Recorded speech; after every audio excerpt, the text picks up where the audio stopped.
Estamos con todos los candidatos. Ayer se terminaron de armar las listas. Estamos en economía política. Estamos con Federico Sturzenegger. ¿Qué tal, Federico? ¿Qué tal, Roberto? ¿Cómo estás? Buenas noches. Estuve leyendo declaraciones tuyas. Vamos a hablar un poco de economía. ¿Podemos empezar por ahí? Sí. ¿Cómo no? Y decías que Argentina está en estancamiento con inflación creciente. Y en los mismos diarios del fin de semana salía Miguel Bain, Orlando Ferreres, hablando de que Argentina está creciendo más o menos un 5 y 5,5 en el segundo trimestre, y que la inflación, que el año pasado estaba en 2,5 por mes, ahora está en 1,5. Alguno de los dos está equivocando. Me gusta que estás usando los índices del gobierno de la ciudad, ¿no? Porque estoy usando lo de la consultora privada porque 1,5, el INDEC no. 2 en abril, 1,5 en Sí. mayo. No, mira, la situación es la siguiente. El año pasado Argentina tuvo una caída muy violenta de la actividad en los meses de abril, mayo y junio, ¿no? Así que lo que van a hacer los interanuales, ¿no? Cuando vos comparás con esa bajada muy grande. Creció 0 en el segundo trimestre del año pasado. Entonces, no, el segudo trimestre del año pasado fue una caída muy fuerte. Después se recuperó en el tercer trimestre, que esa caída tuvo mucho que ver con el cepo se hizo muy fuerte, el cepo económico, las empresas no tenían para producir, no tenían los insumos, tuviste un derrumbe de la producción, en gran medida la producción industrial. Eso se recuperó en el tercer trimestre y después la economía se quedó estancada, ¿no? Entonces, hoy es una cosa, quizás un detalle un poquito técnico, ¿no? Pero cuando comparás con un año atrás, te da un crecimiento, pero si ves cómo está la trayectoria de la economía en los últimos meses, está muy estancada. La producción industrial, para que te des una idea, además, como para poner en perspectiva, está en los mismos valores que cuando asumió Cristina, ¿no? Hace ya 2 años, así que... La producción automotriz creció 32% al mes pasado. Sí, de nuevo es este interanual, porque de nuevo tomás marzo, abril del año pasado, no tenían los rulemanes, no tenían las cosas para producir y entonces habías tenido una caída muy fuerte de la producción, ¿no? Así que yo creo que la economía está estancada, creo que va a seguir estancada. Porque los elementos, Roberto, que hacen que la economía esté estancada están todavía, que son un impuesto inflacionario. Lo decía Vicky Donda, ¿no? Que el impuesto inflacionario es ajuste. Y tiene toda la razón del mundo, porque el impuesto inflacionario es un impuesto, es sacarle plata al consumo y por eso el consumo tiene dificultades para despegar. Tenés el tema del atraso cambiario, que lo decía ¿Y no Rodolfo. ves también más calma la inflación? Ustedes mismos dieron 1,5. Sí, dimos 1,5. Te termino. Rodolfo Terraño decía, ¿no? Que el atraso cambiario, entonces las exportaciones también tienen su dificultad, y la gran inestabilidad institucional de Argentina creo que hace que las inversiones tampoco estén como muy florecientes, ¿no? Entonces, todos los elementos de la demanda agregada, como le decimos los economistas, que podrían empujar la cosa para adelante, no están, ¿no? En parte por eso puede ser que el número de mayo de inflación haya dado un poquito más bajo. Acordate que el Banco Central está con una contracción monetaria muy fuerte, la verdad que ha hecho una contracción monetaria, por eso las tasas de interés subieron mucho. Nosotros la verdad que yo digo que inflación creciente porque digo vamos a llegar a octubre con una inflación creciente porque nuestras estimaciones de emisión monetaria para la segunda mitad del año son muy fuertes, ¿no? O sea, la verdad que la situación fiscal se sigue deteriorando. Bueno, más maquinita y la maquinita va a hacer que la inflación suba. Pero ¿por qué? A ver, vos acabás de aceptar que el Banco Central viene emitiendo menos. ¿Por qué pensás que va a emitir más? No, porque fíjate, si vos miras el año pasado se emitieron 50.000 millones de pesos, ¿no? Un número, digamos, es el número. Y se emitieron todos en la segunda mitad del semestre. Porque la dinámica fiscal, ¿te acordás que nosotros tenemos el vencimiento de impuesto a las ganancias en la primera mitad del año, después tenés los aguinaldos, están en la segunda mitad del año? Entonces siempre la situación fiscal en el año está como mucho más comprometida en la segunda mitad.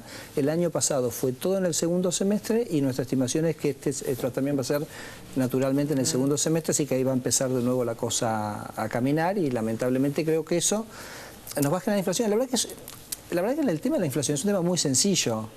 O sea, hoy el gobierno es súper sencillo. Súper sencillo, por eso hay pocos países en el mundo que lo tienen. Hoy el gobierno se está recaudando 2 puntos del PBI con impuesto inflacionario.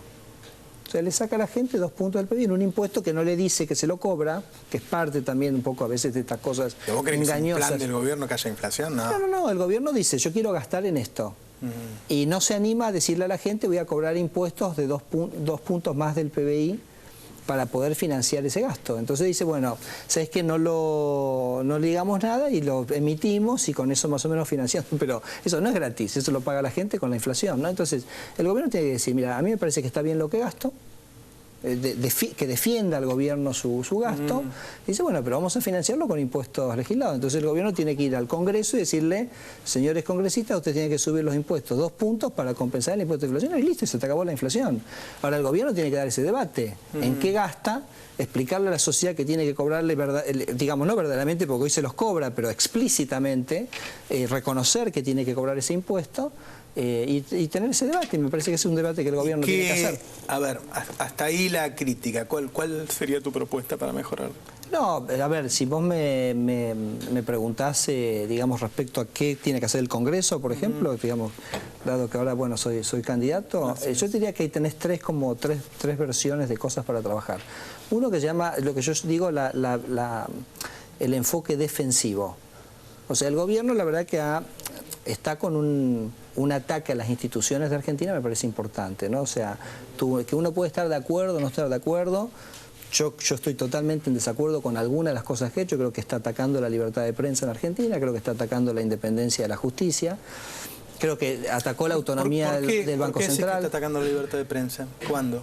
Mira, yo te voy a dar una, si querés, metáfora para que vos entiendas lo que yo digo. Por lo pronto, me parece que el gobierno no tendría que tener ninguna intervención en los medios. O sea, si hay una industria donde un gobierno no tiene nada que hacer, es la ley de medios, Federico? No, me refiero que el gobierno, ningún gobierno tiene que tener intervención en los medios de prensa. O sea que hay un libro muy interesante de Rodolfo Walsh, ¿no? Donde habla de cómo la dictadura militar usaba los medios oficiales para distorsionar la realidad, ¿no? Entonces es como un ejemplo paradigmático del uso del Estado, de los medios, con fines, digamos, negativos para la sociedad. A ver, yo lo que veo es al gobierno criticar a los medios. Lo que no veo es que intervengan los medios. Por eso te pregunto concretamente cuál es la coerción a la libertad de prensa. Hoy, digamos, la gran mayoría de los medios, este es un canal, ¿no? Este es un canal donde lo compró un grupo afín al gobierno.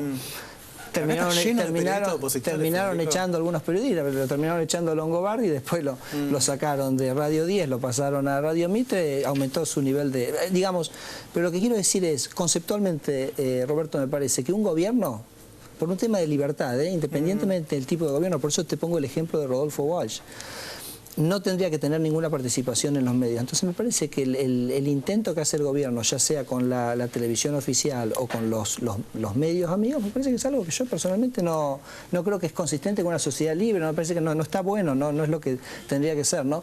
Ahora, la metáfora que te quería dar, si yo, por ejemplo, en Canal 7 tuviera 6, 7, 8 y después de 6, 7, 8 viniera La Nata, por ejemplo, estaría más tranquilo.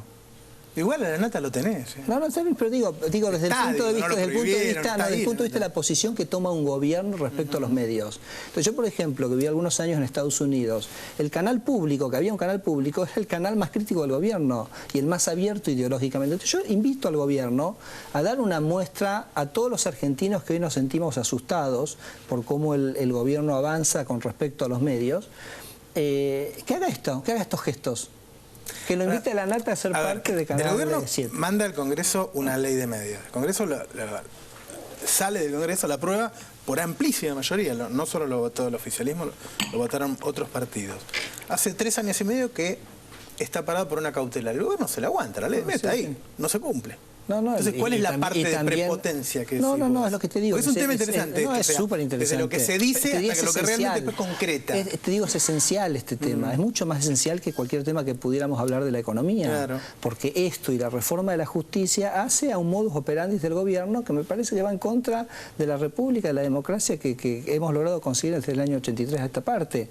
Entonces, yo lo veo al gobierno comprando medios afines de grupos económicos que son afines al gobierno, y la verdad que, bueno, me parece que tenés menos independencia de los periodistas. Lo hemos visto, te repito, este es un canal del cual se despidió a periodistas que eran contrarios al gobierno. Federico, acá hay 20 periodistas y hay uno que se fue. Los otros 19 que estaban con la gestión anterior, con Daniel Haddad, están acá. Sí. Bueno, están trabajando. Yo estoy en el programa de Feynman, estoy en el programa del AGE y yo no veo que sean oficialistas. Sí. Bueno.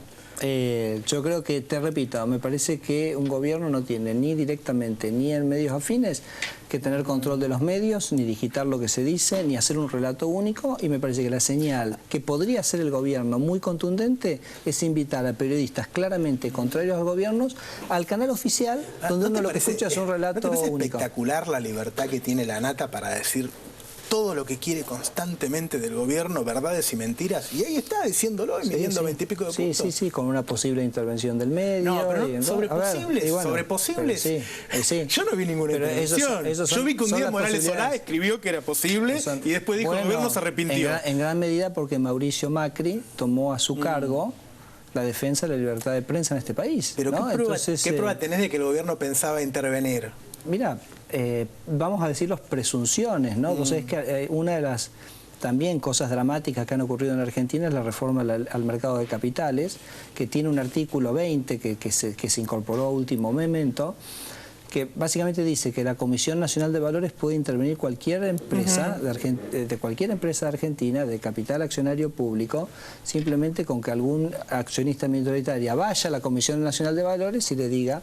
Entonces, como en ese contexto, ¿no? En ese marco, resulta sumamente sospechoso el show que armaron Kicillof y Moreno, ¿te acordás? Un par de semanas antes, como accionistas minoritarios del Grupo Clarín. Así que, bueno, las presunciones, la verdad, que estaban, por suerte, no ocurrió, yo creo que no ocurrió porque Mauricio Macri tomó la responsabilidad, que por eso Mauricio Macri saca el 65% de los votos. ¿Sabes por qué? Porque gobierna, porque toma decisiones, porque hace cosas, porque encuentra un gobierno que le dice que no le va a pasar la Policía Federal para cuidar la seguridad de los ciudadanos de la Ciudad de Buenos Aires, cuando la Constitución dice que se la tiene que pasar y se la tiene que pasar con los recursos, y toma entonces la responsabilidad de hacer una policía propia.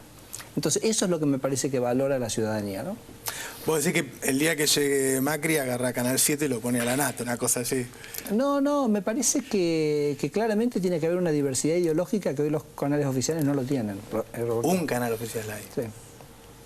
¿Sabes lo que digas? Que acá, donde está lleno de opositores, es una hora que estoy hablando con opositores. No lo tiene el canal oficial. La verdad que me encantaría como ciudadano que ese canal oficial muestre diversidad ideológica, y creo que no lo tiene. Está bien, la verdad es que es cierto, debería haber en Canal 7 representación de otros partidos. Ahora, de llevar eso a que en Argentina no hay libertad de prensa es un poco fuerte. No. Creo que hay un intento de avasallamiento. Vos imaginate las cosas que ha hecho la presidenta. ¿Y cómo hace? Intenta y no puede. La cantidad de cosas que ha hecho la presidenta para destruir al Grupo Clarín, ¿no? Desde no permitirle a los supermercados publicitar las ofertas, una cosa insólita, de tratar de recusar a jueces del Consejo de la Magistratura para obtener un fallo más favorable. Pero es que el Grupo Clarín le pagó un viaje a Miami. No sé eso, pero reconoceme que son cosas muy violentas, ¿no? Desde el punto de vista institucional. Tratar de intervenir el Consejo de la Magistratura sacando un juez para obtener un fallo, ¿no? Me parece que son cosas que no... Me parece que eso es lo que le preocupa a la gente, Roberto. No, es que es un tema y por eso me extiendo en eso. A mí me da la impresión esto, ¿no? Que es un gobierno que critica al periodismo, critica a la Corte Suprema, ahora, pero los deja hacer, los respeta, está en su lugar y los demás jugadores siguen jugando. O sea, lo que ha pasado el Grupo Clarín sigue estando, los jueces siguen estando, Roberto, no se cambió nada. Fíjate lo que pasó con la reforma de la justicia, ¿no? O sea, la verdad que... y bueno, ese es otro caso. Presenta una reforma, el Parlamento la vota, la Corte dice que no, y ahí quedó. No, está bien, por supuesto, pero entonces, ¿te parece ¿cuál es la falta de republicanismo? ¿Te parece realmente llegar a la instancia de que la Corte Suprema, cuando es una ley que obviamente lo que pretendía era que el gobierno central tenga la potestad de remover los jueces, y el día que el gobierno central remueve los jueces, eso lo dijimos de toda la oposición, todos los partidos de la oposición, toda la sociedad. Entonces digo, cuando un gobierno puede remover los jueces, se te acabó la justicia independiente, no tenés defensa contra el Estado. Me parece que era una cosa tan obvia, tan que se caía de madura, que gracias a Dios Argentina tiene un viso todavía de institucionalidad, que fíjate qué notable, ¿no? Porque vos decías, ¿cuáles son las cosas del kirchnerismo positivas, ¿no? Y coincido con las dos que dijiste, coincidimos desde el PRO. La UH, y coincidimos con lo que decía Vicky Donda, que eso hay que hacerlo ley, eso no tiene que ser una prebenda de la presidenta, tiene que ser una ley, tiene que ser un derecho, y la ampliación de la cobertura previsional. Pero te voy a decir una tercera cosa, que es la Corte Suprema. porque Néstor Kirchner realmente apostó a una Corte Suprema profesional y meritocrática. Entonces, la verdad que eso también fue una cosa buena que hizo el kirchnerismo, ¿no? De profesionales. Y acá está el resultado. Entonces, es muy importante el profesionalismo en el sector público, ¿no? Entonces, me parece que te doy otra tercera. No, y estamos viendo acá los beneficios. Por eso, para mí, el hecho concreto es que el gobierno nombró esta corte. Todo lo demás son versiones de que el Ejecutivo se va a cargar a la corte. Te tengo que ser honesto, que me da pavura a pensar a Cristina poniendo miembros de la Corte, y esperemos que la sociedad también tenga la fortaleza como para, porque ahora se habla de que va a tratar, que cuando se nombraron los miembros, Cristina tuvo influencia. Esto fue en la presidencia de Néstor Kirchner, y yo te digo, me parece que se apostó al profesionalismo, y me parece que el profesionalismo en el sector público es una cosa esencial. Vos fijate una cosa también que a veces tiene que ver con el doble discurso, ¿no? Mira esto, la presidenta, una de las cosas de la reforma judicial a mí me gustó muchísimo me gustó, que fue el tema del ingreso por concurso al Poder Judicial. Claro. ¿Okay? Te digo porque eso yo lo hice en el Banco Ciudad. O sea, nosotros en el Banco Ciudad teníamos un sistema de ingresos que venían los recomendados de la política o venían los hijos de los empleados del banco. Y yo dije, no, esto no, dijimos con Mauricio Macri, lo que tenemos que hacer es un sistema donde, primero, en igualdad de oportunidades para toda la población, no hay, digamos, corporaciones que tienen, digamos, este paquetito atado, se ofrece a toda la población y en función del mérito de los postulantes.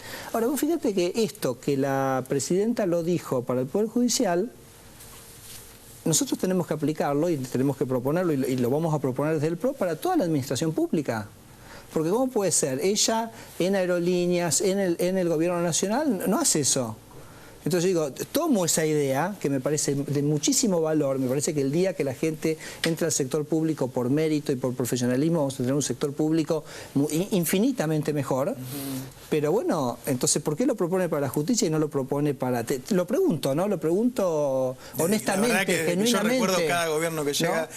¿No? Bueno, nosotros lo hicimos. Yo te digo, yo en el Banco Ciudad lo hice y tuve 20 paros.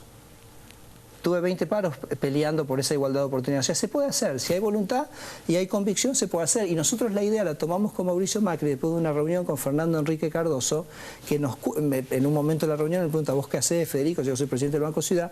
Y me dice, bueno, nosotros tenemos un banco en Brasil que es el BNDES, y entonces nos cuenta, me dice, ¿sabés por qué el BNDES es el mejor lugar en Brasil para trabajar?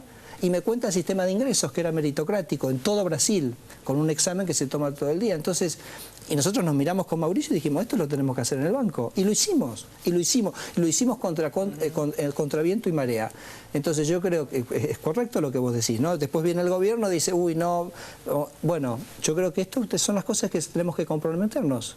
Como políticos y como funcionarios públicos y como gente que piensa en el país. Bueno, esta es una cosa con la que hay que comprometerse. El mérito para la función pública. Federico, lo último, política.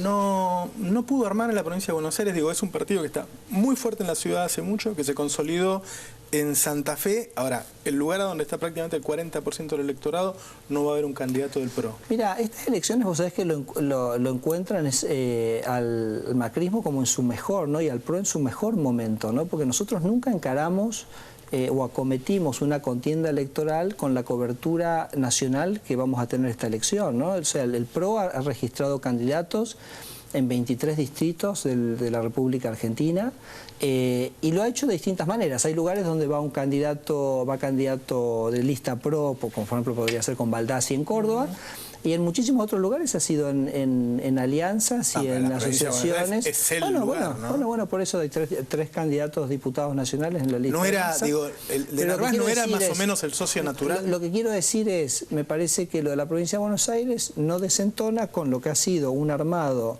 nacional, que te digo, lo encuentra el PRO, bueno, que va a estar compitiendo por primera vez de manera fuerte en todos los distritos de Argentina. Así que para nosotros la verdad que es un paso muy, muy significativo, y estamos sumamente contentos. Muchas gracias, Federico. Gracias a vos. Chao, hasta la próxima.